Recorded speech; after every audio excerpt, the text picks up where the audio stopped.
The next pillar is going to be goals. We could spend hours on goals, and I don't want to beat it to death, but we have to set goals in our business. When it comes to what we're doing, like Chad said, I remember I learned this from you, Chad. If you ask somebody, what is your goal? And they say, I want to make more money.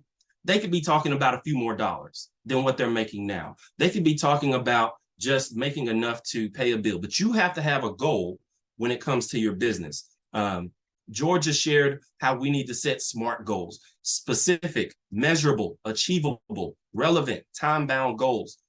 I'm not going to go through that, but here's what I'm going to do. We do have to stay process focused when it comes to our goals. It's not going to happen overnight. We have to have realistic expectations. So you need to stay focused on the process, or process focused, meaning don't focus on how many people you can get to the Zoom. Focus on how many people you're contacting, how many people you're reaching out to, how many phone calls you're going to make today, how many emails you're going to send today, how many text messages you're going to send today. If you're going to post on Facebook, make sure you're consistent posting on Facebook every day. Make sure you're process focused instead of outcome driven. The next thing is stay committed to those activities regardless of the outcome. Not everybody you speak to is going to show up. Not everybody you speak to is going to follow through. Not that they lack integrity, but they may just have other things going on. It may just be life happening to them. So stay committed to the activities, because you could send out 100 emails and nobody show up one week. You may send out 50 emails the next week and 10 people show up. So stay committed to the activity, not necessarily the outcome, because that's how you have these lows and these highs in networking, because you're so excited when something happens and you reach a goal, and then when nothing happens, you drop down and you're depressed and you're sad and you're disappointed and you're ready to quit.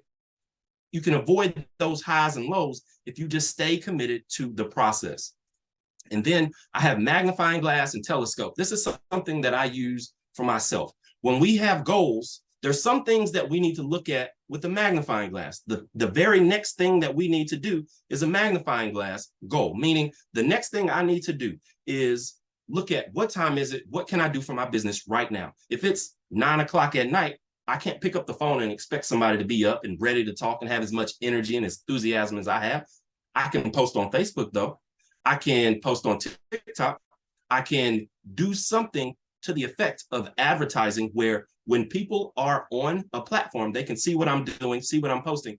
So you can do something now, whether it's picking up the phone or posting online. So that's a magnifying goal, or magnifying glass goal. Telescope goal is the big picture, the year from now, the 3 years from now, 5 years from now. Those are telescope goals where maybe you have a desire to drive a multi-million-dollar car. Maybe you want to drive or be in a multi-million-dollar house or castle like Chad shared with us a couple of weeks ago. Those are telescope goals. Now, it's not to say that they won't happen within a year or 6 months. It's definitely possible, but be realistic for the activities that you're going to carry out, for the work that you're going to put into this business.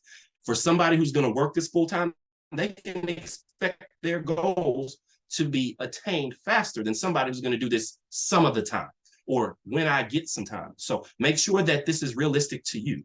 And then know your numbers, grow your numbers. Dave is always sharing with us. It's very simple. Invite, invite, invite.